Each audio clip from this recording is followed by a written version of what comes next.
देही उदास गेले आशा पास निवारणी विषय त्यांचा झाला नारायण नावडे चिंतन माता पिता निर्वाणी गोविंद असे मागे पुढे काही जसाकडे पडू निधी तुका म्हणे सत्य कर्म व्हावे साई घातले अभय नरकाने विषय त्यांचा झाला नारायण नावडे चिंतन माता पिता विठ्ठल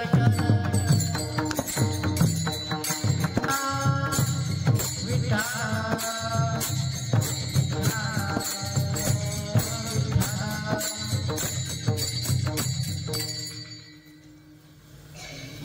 महायोग पीठे तटे भीमरत्यम परम कुंडलिकाय दातुं मुनिन्द्रे समागत्य तमानंद गंधम परब्रह्मलिंगम भजे पांडुरंग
वसुदेवस्तं देवं कंसचारुणमर्दनं देवकी परमानंदं कृष्णं वंदे जगद्गुरु आत्मरूप गणेशु केलिया स्मरण सकळ त्यांचे होय अधिकरण तेची वंदू श्री चरण श्री गुरुंचे नमस्कारून आता ओम नमो ज्ञानेश्वरा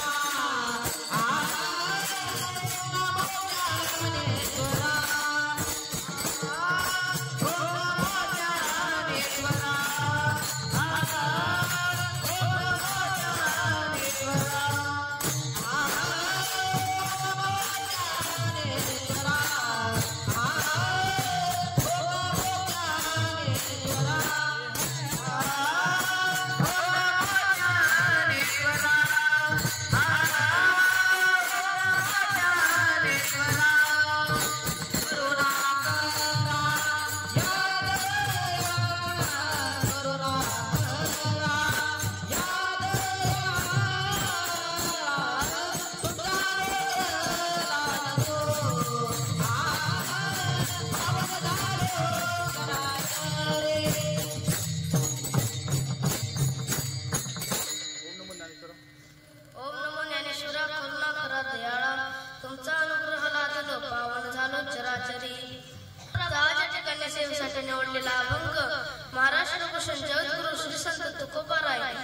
यांचा उत्कृष्ट असा कीर्तन रूपी सेवा करता निवडलेला अभंग विठ्ठल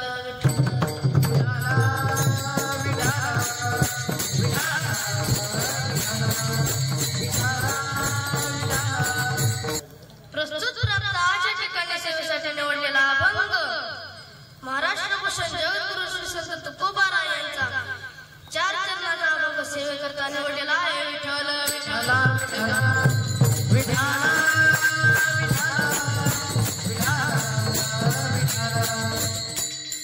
या अभंगामध्ये जगद्गुरु श्री संत तुकोबाराय आपल्याला भक्ताचं वर्णन करतात.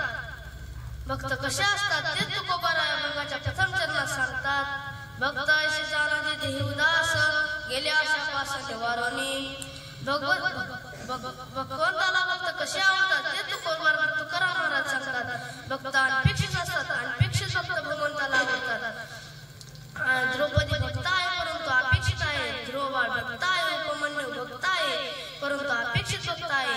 एक वेळ धर्मराजा दुर्योधनाबरोबर धृतकर्म खेळत असताना पांडव हरले आणि दुर्योधन जिंकला. नंतर दुर्योधनाने दुःशासनाला आज्ञा केली, ये दुःशासना जा द्रौपदीला घेऊन ये. मग दुःशासन द्रौपदीला म्हणाला, वहिनी तुम्हाला दुर्योधनाने भर सभेमध्ये बोलवले आहे. मग द्रौपदी म्हणाली, भाऊजी मी कशी येणार. तर दुःशासन म्हणाला, पांडव हरले आणि आम्ही तुम्हाला जिंकले आहे. तर द्रौपदी म्हणाली, भाऊजी मी येऊ शकत नाही कारण मी राजेश्वला किंवा एकवस्त्री आहे.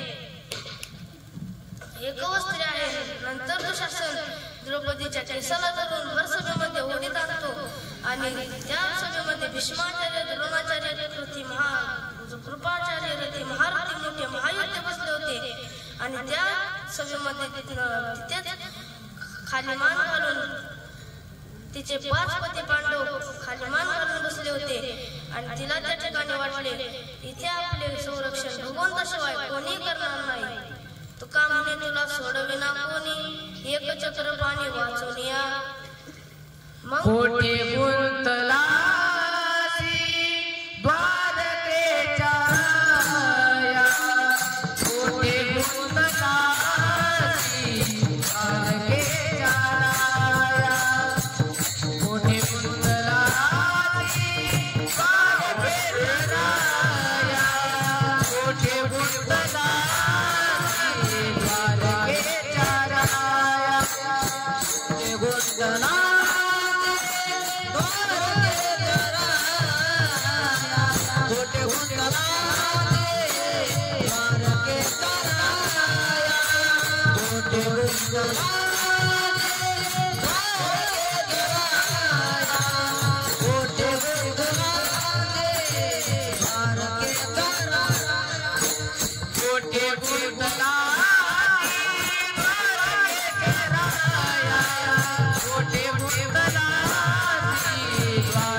त्याचे शब्द ऐकले आणि अतिवेगामध्ये निघाले. किती वेगामध्ये तर तेच कबीर महाराज या ठिकाणी सांगतात, आगे लागत गोली पिछे.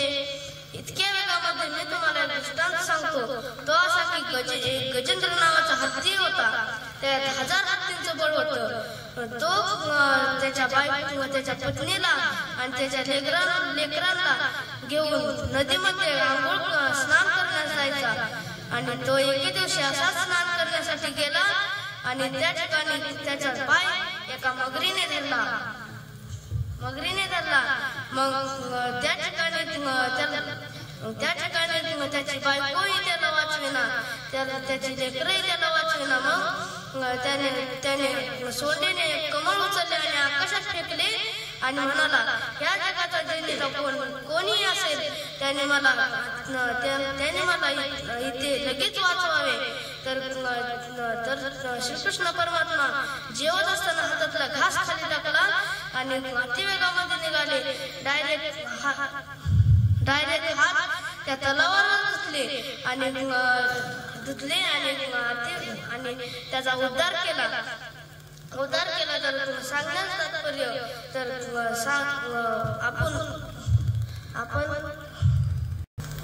सांगण्याचं तात्पर्य या जगामध्ये कोणीच कोणाचं नसतं. कोणी नाही रे, नाही कुणाचे कोणी. नाही रे, नाही कुणाचे कोणी.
नाही रे, नाही कुणाचे कोणी. नाही इतक्या वेगामध्ये म्हणजे किती वेगामध्ये तर बंदुकीची फायरिंग केल्यानंतर गोळी किती वेळात लागते? 1 तासात, 15 मिनिटात? तर नाही, आज आता इतक्या लगेच आज आता ताबडतोब. त्याच्यापेक्षा भगवान श्रीकृष्ण परमात्मा अतिवेगामध्ये निघाले होते. त्या ठिकाणी गरुडाचाही वेग कमी पडला. मनोवेगापेक्षाही भगवान श्रीकृष्ण परमात्मा निघाले होते. गरुडा केला मागे द्रौपदीच्या लागे नारायणे. मग त्या द्रौपदीने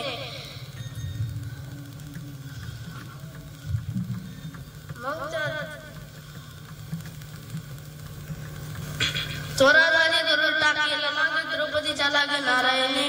मग भगवान श्रीकृष्ण परमात्मा अतिवेगामध्ये निघाले आणि त्यांनी विचार केला, आपण ते दुष्ट दुराचारी द्रौपदीला आपण साडी दिली तर ते दुष्ट दुराचारी तिला साडी नेसू देणार नाहीत म्हणून भगवान श्रीकृष्ण परमात्मा स्वतः साडी झाले, नेसती लुगडी सवे झालो. आणि त्या दुर्योधनाला आणि त्या सर्व मंडळीला कळालेच नाही की नारी में साडी की साडी में नारी. नंतर भगवान श्रीकृष्ण परमात्म्याने स्वतःचे रूप घेतले, स्वतः प्रगट झाले आणि स्वतःचा पिवळा पितांबर नेसवला आणि सांगण्याचं तात्पर्य द्रौपदी भक्त होती, परंतु तिच्या ठिकाणी ठिकाणी साडीची अपेक्षा होती. ध्रुवबाळ भक्ताय एक ध्रुवबाळ बापाच्या मांडीवरती बसला असताना त्याच्या सावत्राईने त्याला उठवले आणि म्हणाले, ध्रुवबाळ ही मांडी तुझी नाही, ही मांडी माझ्या बाळाची आहे. तर ध्रुव उठवले. तर नंतर मग तो रडत रडत त्याच्या आईकडे गेला आणि म्हणाला, आई ग आई, मला सावत्राईने बाबांच्या मांडीवने उठवले आणि बाबांच्या मांडीवने उठवले आणि माझा अपमान केला गाई. मग तो रडत बसला. मग त्याच्या आईने त्याला सांगितले, तू भगवंताची तपश्चर्या कर. मग तो मोठ्या अरण्यामध्ये गेला आणि भगवंताची तपश्चर्या करण्यास लागला. मग त्याला भगवान पांडुरंग परमात्मा प्रसन्न झाले आणि त्याला विचारले, बाळ ध्रुवा, तुला काय पाहिजे? मग त्याला बोलता येत नव्हते. मग भगवान श्रीकृष्ण परमात्म्याने त्यांचा उजव्या हातातला कपोल शंख त्याच्या गालाला लावला आणि कपोल शंख शिवतले. त्याला भगवान पांडुरंग परमात्म्याने त्याला आढळपद दिले. आढळपदी ध्रुवबाई समीला. ध्रुवबाळ भक्त होता, परंतु अपेक्षित होता. त्याच्या ठिकाणी त्याने फक्त बापाच्या मांडीसाठी भगवंताची तपश्चर्या केली. उपमन्यू भक्त आहे, परंतु अपेक्षित भक्त आहे.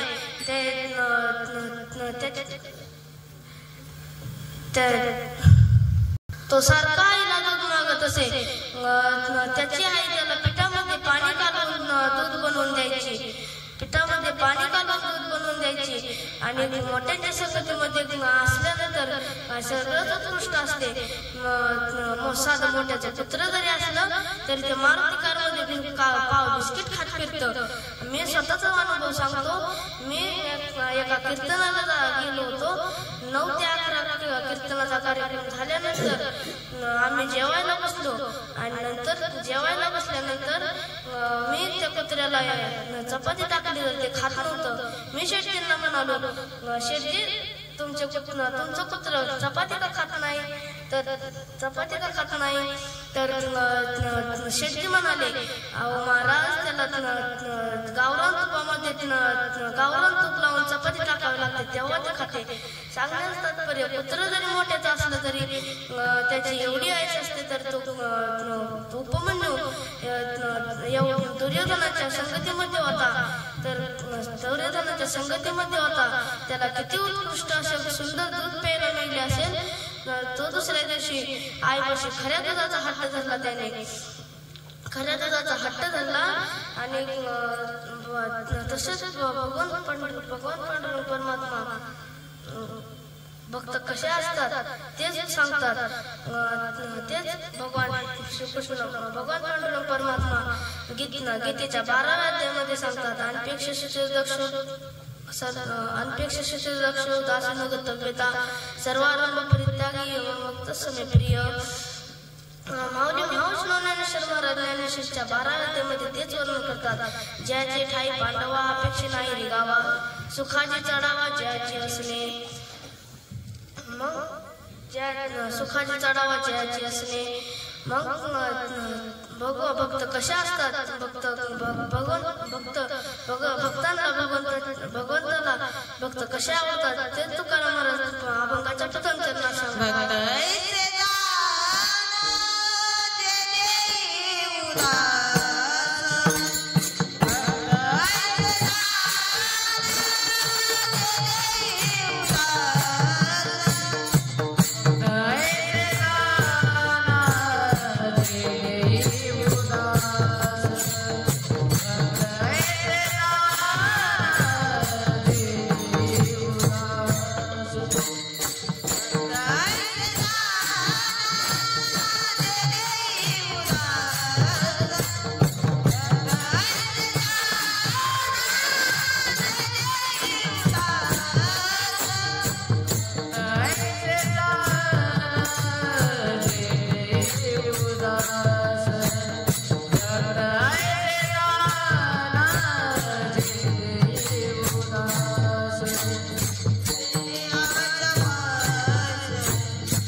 पहिला प्रकार आई वडील वाईट मुले वाईट, दुसरा प्रकार आई वडील वाईट मुले चांगले, तिसरा प्रकार आई वडील चांगले मुले वाईट, चौथा प्रकार आई वडील चांगले आणि मुले चांगले, पहिला प्रकार आई वडील वाईट आणि मुले वाईट. तर एक माणूस होता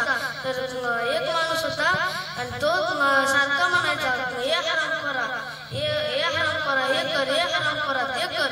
तर हे हराम करा, हे कर, हे हराम करा, ते कर म्हणायचा.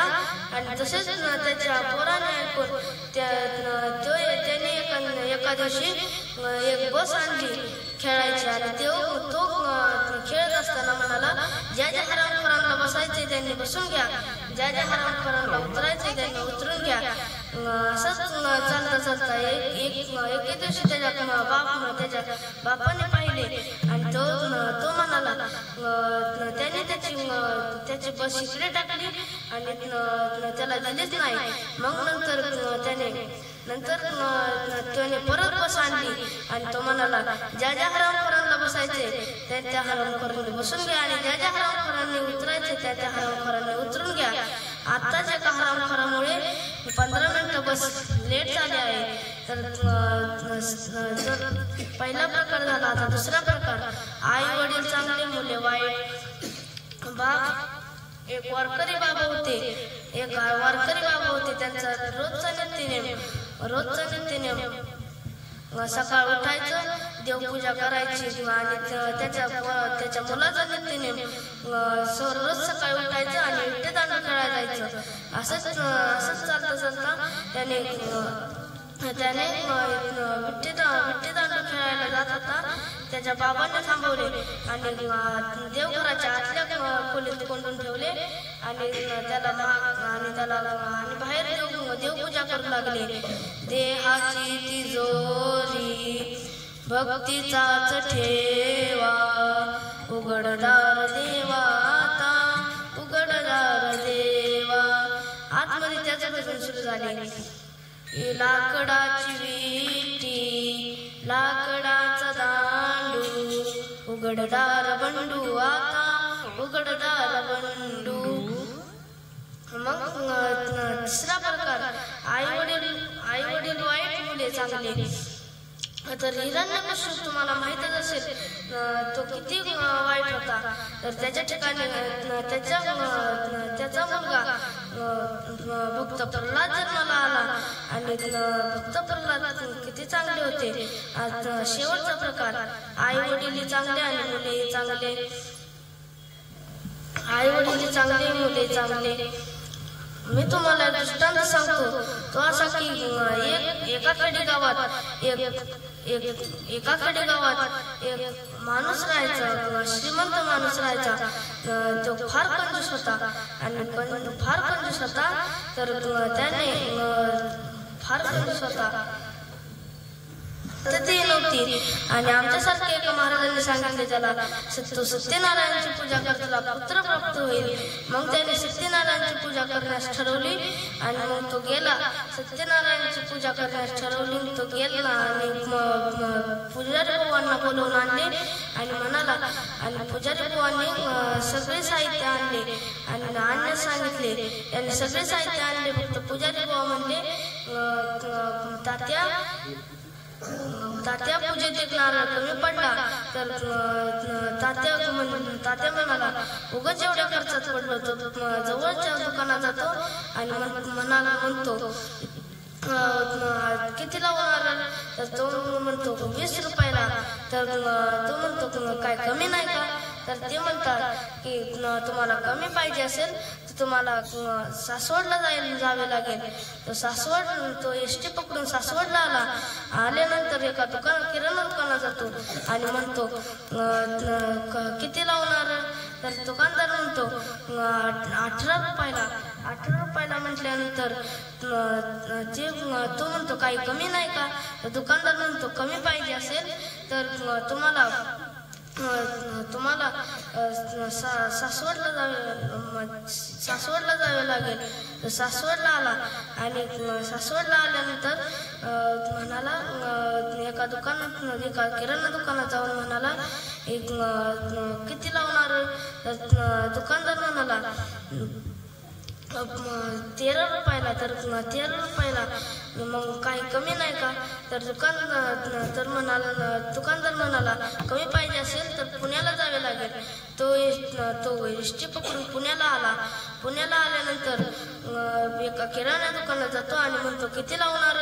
तर तो म्हणतो 8 रुपयाला. 8 रुपयाला म्हटल्यानंतर तो म्हणतो काही कमी नाही का. तर दुकानदार म्हणतो कमी नाही, तुम्हाला फुकटच मिळेल. फक्त तुम्हाला गोव्याला कोकणाला जावे लागेल. मग तो कोकणाला जातो आणि तिथं मोठे मोठे नारळाचे उंच उंच झाड होती. त्याला फुकटच पाहिजे होता ना. तो चढला एका नारळाच्या झाडावर आणि 2-4 10-12 तोडली. चांगली 10-12 तोडली आणि मग 10-12 तोडल्यानंतर त्याला जास्त लालच होता. मग त्याने मोठा घेतला. मोठा दिसला त्याला नारळ. त्याने मोठा तोडायला बघितला तर तसाच नारळाला अटकला. तुम्ही म्हणताल नारळ काय तुटणार नाही का नारळ अटकल्यानंतर. तर मग असं आहे की माझ्या कीर्तनातले नारळ कधीच तुटत नाही. विठ्ठल विठ्ठल विठ्ठल विठ्ठल विठ्ठल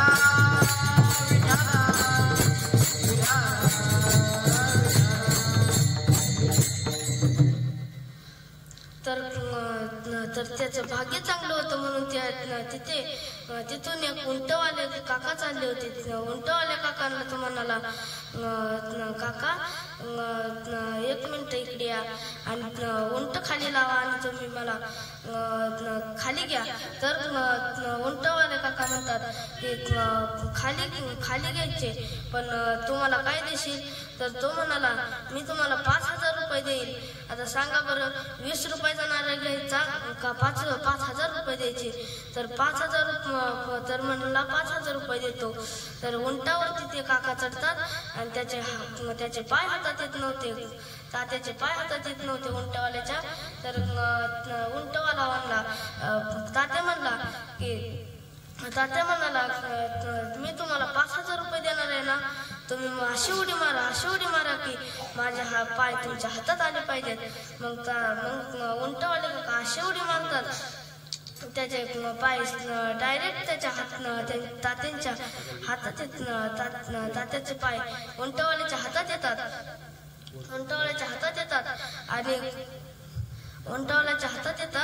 आणि मग पण ते उंट काय गाडी का ब्रेक दाबला की थांबली, ब्रेक सोडला की निघाली. ते चालला आपला वाटेने. तर वाटेने चालला. मग त्याच्या तो उंटवाला म्हणाला तात्या तुम्हाला मी 10,000 रुपये देतो पण तुम्ही काय हात सोडू नका. मग हात 10,000 ऐकल्यावर तो म्हणला किती 10,000 ठेवण्यासाठी पेटी किती मोठी लागेल. त्याने असा हात केला ते तसाच खाली एका विहिरीच्या फांदीला लटकला. एका फांदीला लटकला आणि त्या विहिरीवरती एक वाघ पाणी प्यायला यायचा. आणि ज्या फांदीला अटकला होता त्या फांदीला एक आगीमध्ये बसले होते आणि खाली पडला तर एक खाली नाग होता. तो म्हणाला वरी गेलो तर वाघोबा, मध्ये अडकलं तर नाग आगोबा, खाली गेलो तर नागोबा. विठ्ठल विठ्ठल विठ्ठल विठ्ठल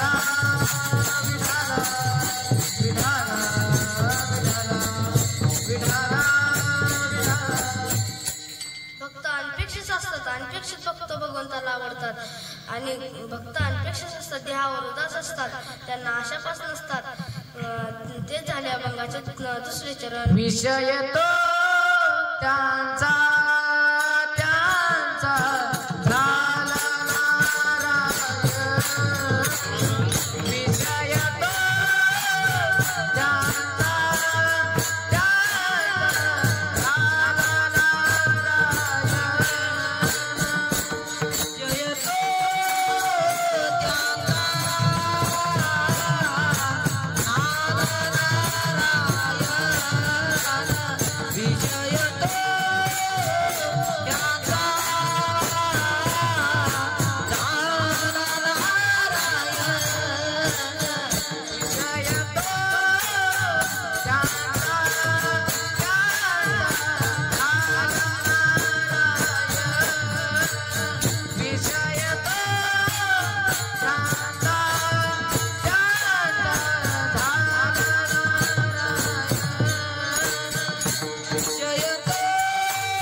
तर भक्तांचा विषय एकच झालेला असतो नारायण.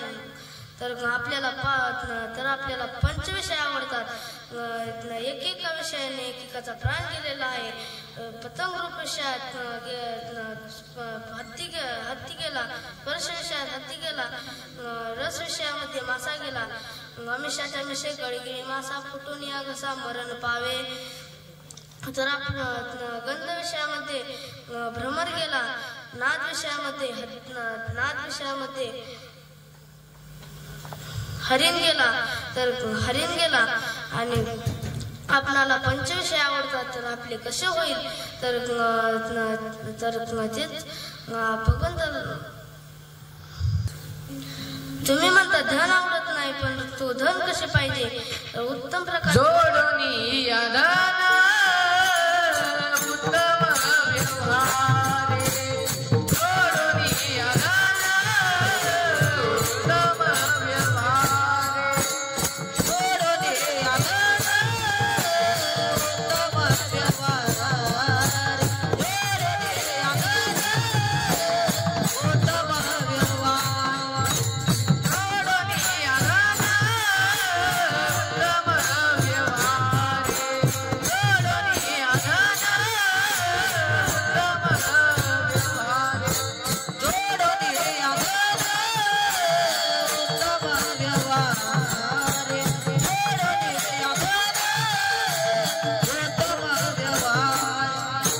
जोडणी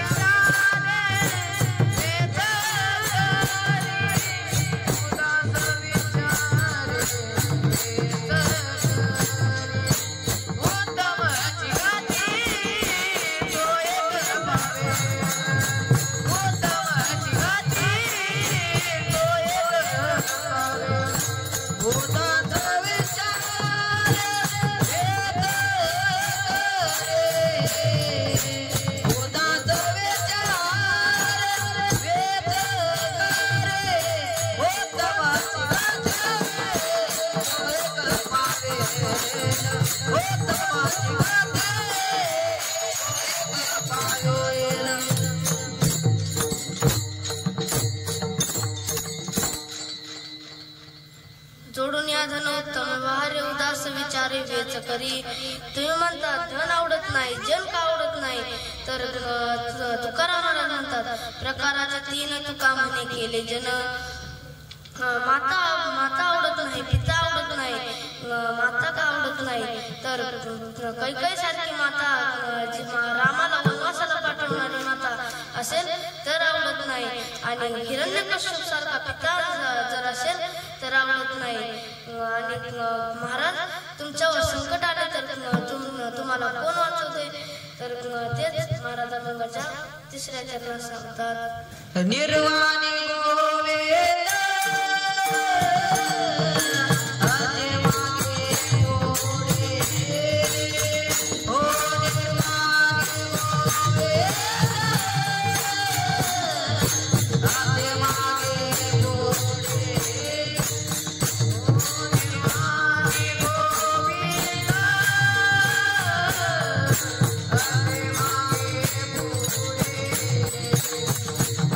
निर्वाणी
भगवान पांडुरंग परमात्मा आमच्या मागे पुढे असतो.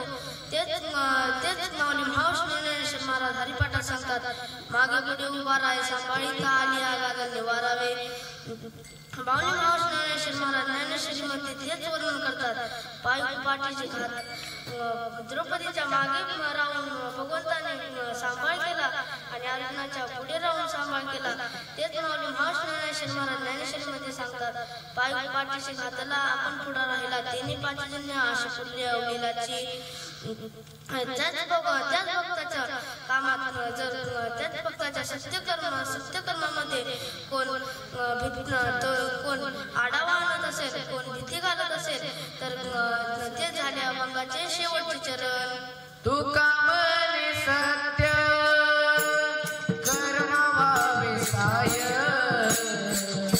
तुका म्हणे सत्य कर्म व्हावे साय.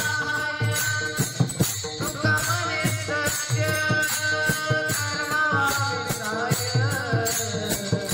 तुका म्हणे सत्य कर्म व्हावे साय.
तो असा की एक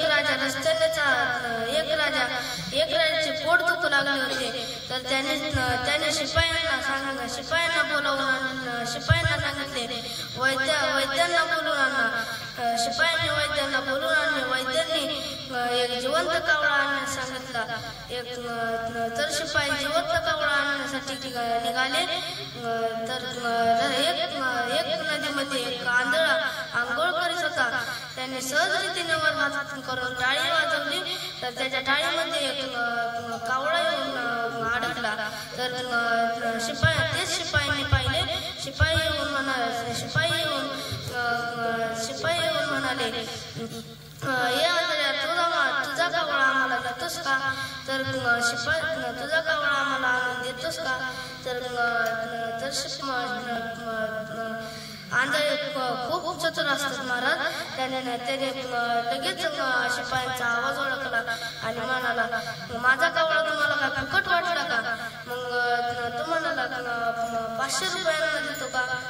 तो म्हणाला त्याने विचार केला आपण जर मंदिरामध्ये एक दिवस जरी थांबलं तरी आपल्याला कोणी साधा 5 रुपये देत नाही, परंतु 5 रुपये देत नाही, परंतु मग तो म्हणाला जमणार नाही. मग शिपाई म्हणाले 5000 रुपयांना देतो का? तो म्हणाला जमणार नाही. तो शिपाई म्हणाले 5 लाखांना देतो का? तर तो म्हणाला 5 रुपयापासून 500 रुपये 500 पासून 5000 पर्यंत 5000 पर्यंत 5 लाखाला द्यायला हरकत नाही. मग त्याने असे हात पुढे केले की त्याच्या हातातून तो कावळा उडून गेला. उडून गेल्यानंतर कावळा उडून गेल्यानंतर तो म्हणाला मी तुम्हाला 5 मिनिटात कावळा आणून देतो. त्याचा बाप जरी 8 दिवस जरी टाळ्या वाजवत बसला तर त्या बापाला जरी कावळा सापडेल का? विठ्ठल विठ्ठला विठ्ठला विठ्ठला विठ्ठला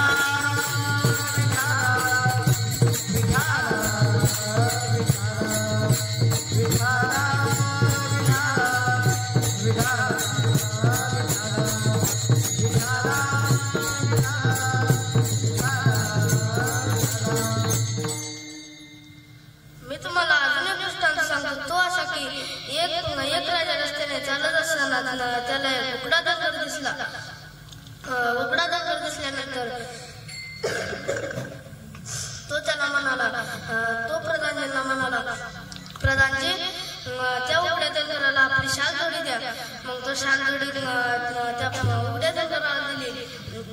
त्या उघड्या डोंगराला शाल जोडी दिली आणि त्या उघड्या डोंगराने ती शाल जोडी घेतली आणि तिथे गवताच्या कुसात ती शाल जोडी टाकली आणि त्या शाल जोडीवरती पाय पूट घालून उभा राहिला. त्या उघड्या डोंगराला शाल जोडी कळाली का?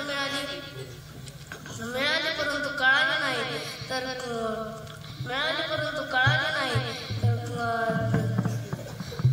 मी आता जाता एकच सांगून जातो की आई वडिलांची कष्टाची जाणीव ठेवा. आई वडील आपल्यासाठी शेतामध्ये किती कष्ट करतात आणि त्यांची जाणीव आपल्याला नाही. जाणीव नाही, आपण जाणीव ठेवा त्यांची. 4 चरणाचा भावार्थ झालेला आहे. आता आपण वारकरी संप्रदायाप्रमाणे विठोबा रखुमाईचे भजन करूया. विठोबा रखुमाई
विठ्ठल जय जय